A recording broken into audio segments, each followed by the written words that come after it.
Hello, my demons and ghoulies. Welcome back.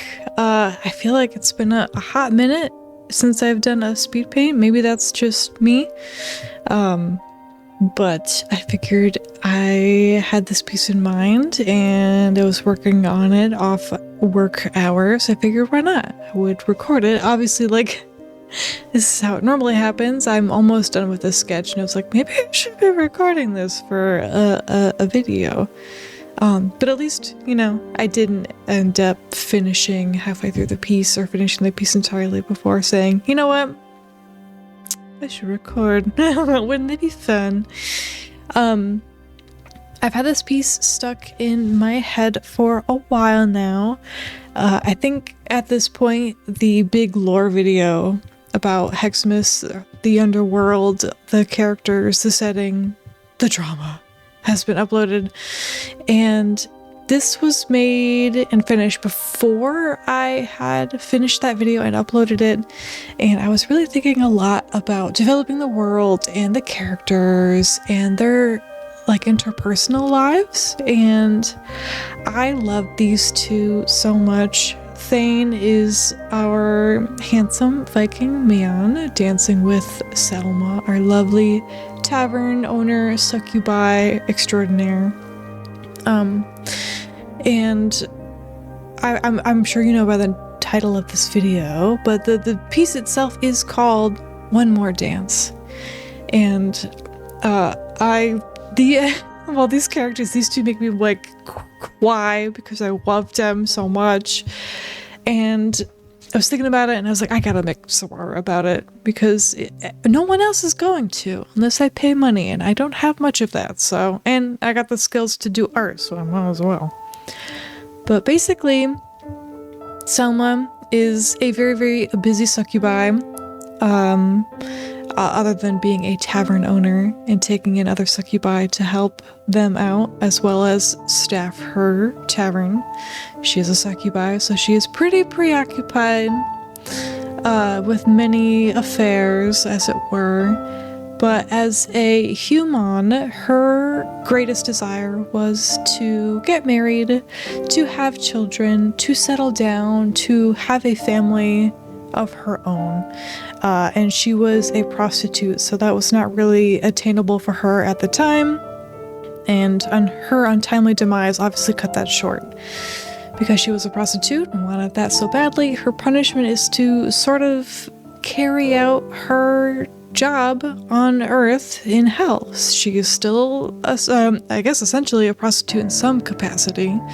But she is essentially forbidden from ever conceiving a child, from ever marrying, from ever being called mother, which she really, really wants. She really, really, really wanted to be a mom, to have a little kid or two look up to her and call her mommy, and to dote on and to watch them grow up as she got old.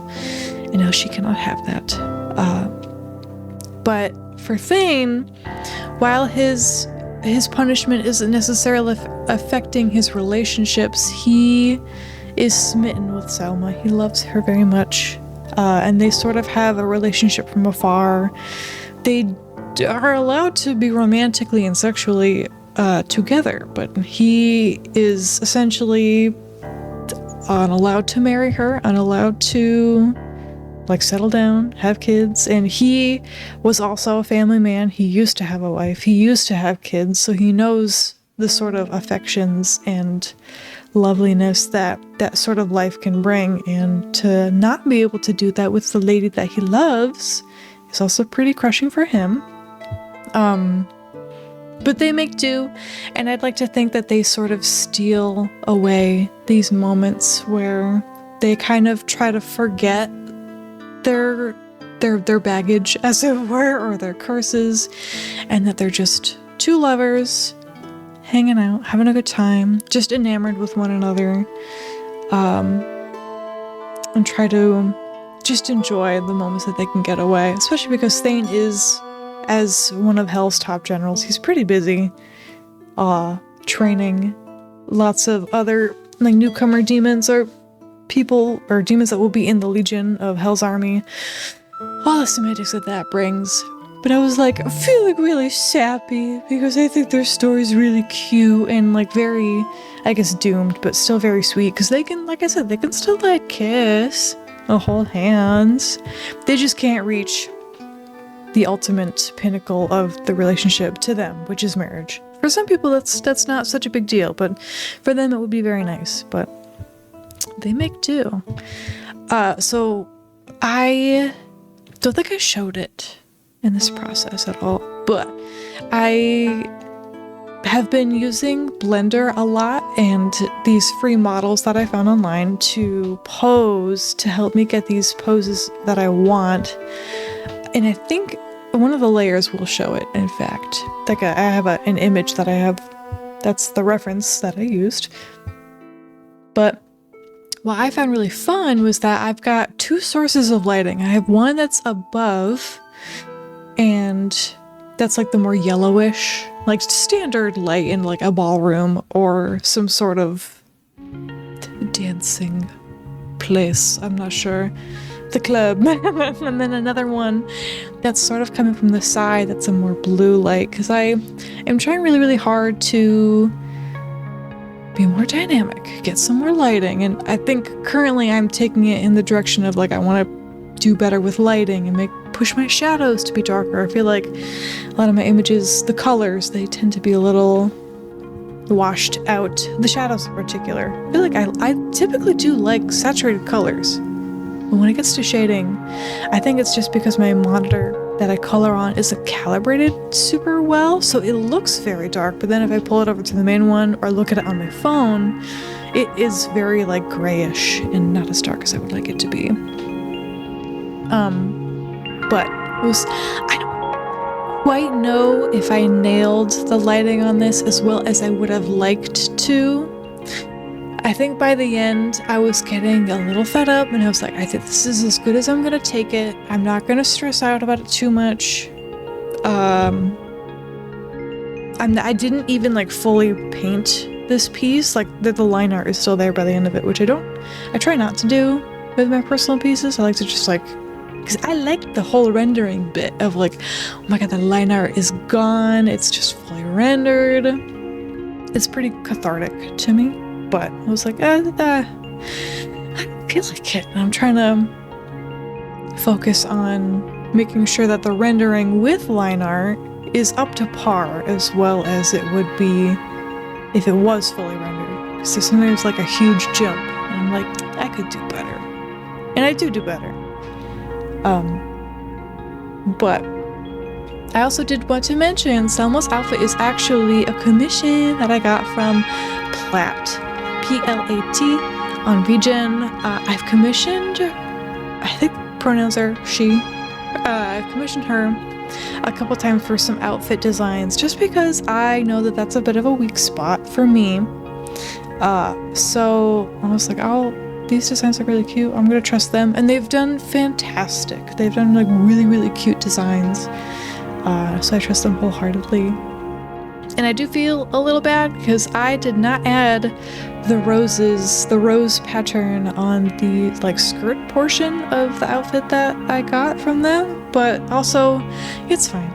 I think that's a detail only I'm gonna really notice, and only you are only going to notice if I point it out.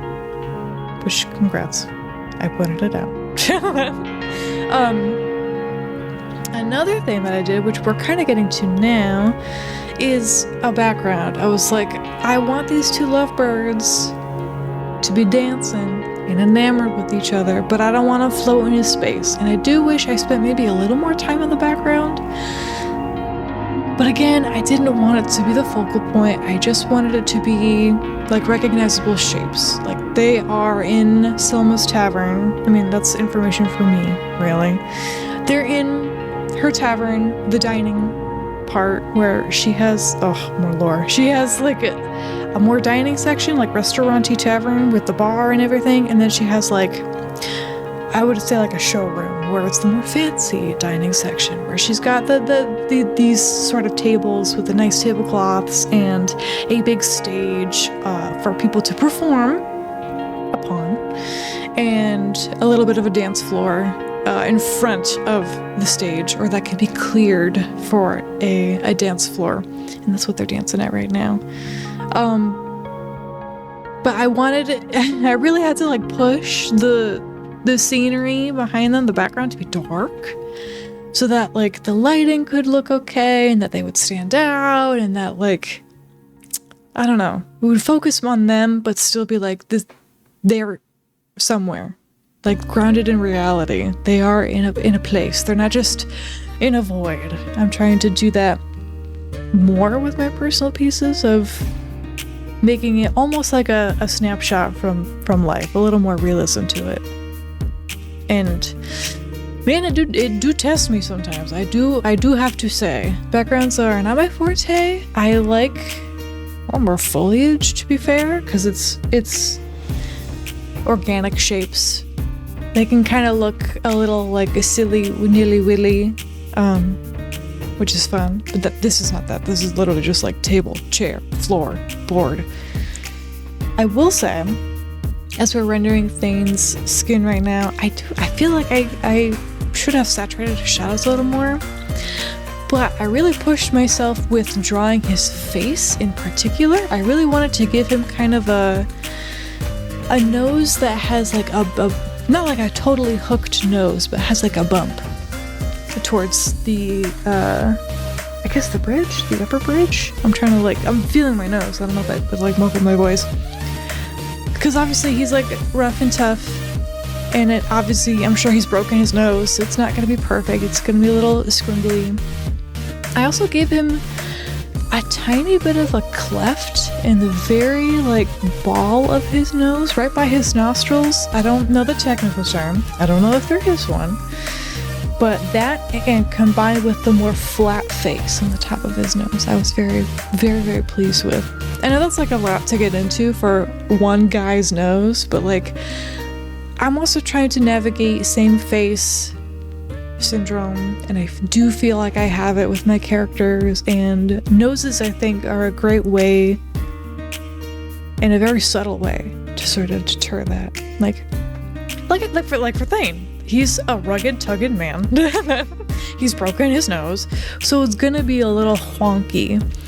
So that was an easy thing for me to fix or to change about him. And then I guess if we want to continue that for Selma, she has a slightly upturned nose. I don't think I quite did it. I think I could have tilted her nostrils up to accentuate that a little more.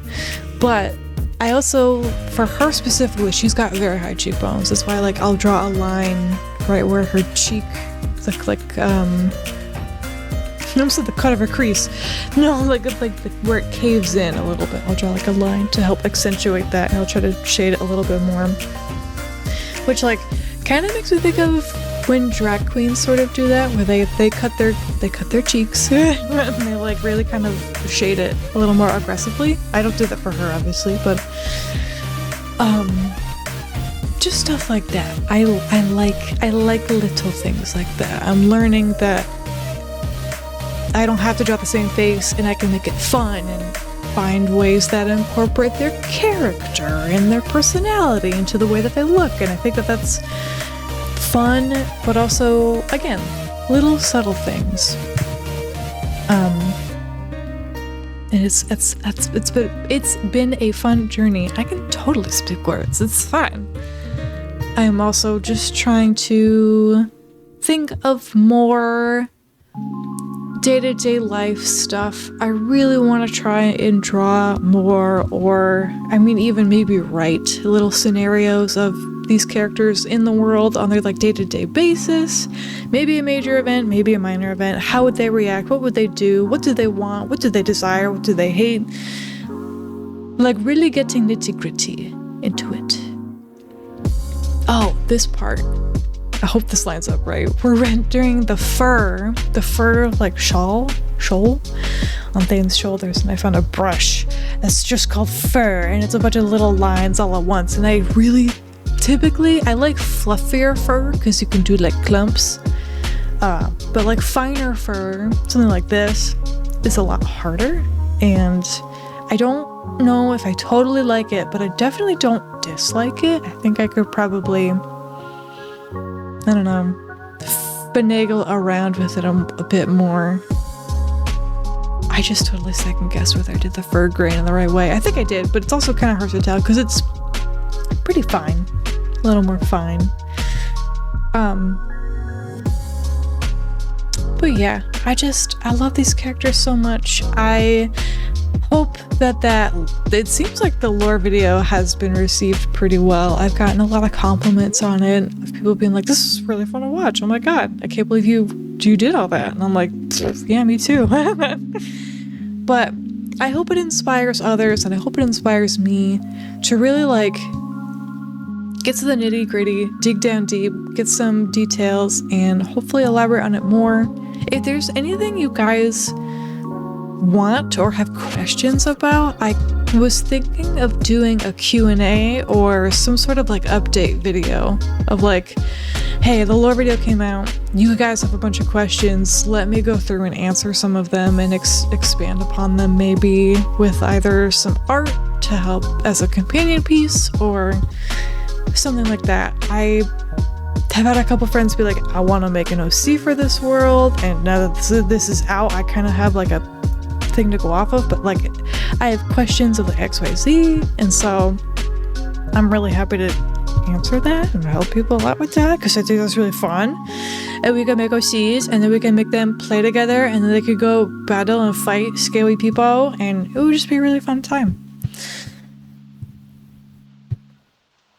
We're just about getting to the end, and it's kind of fun because we're kind of saving the best for last. I really struggled a lot, and I do this pretty frequently. When a shadow is more in face, when a face is more in shadow, oh my god. I'm tired, it's late.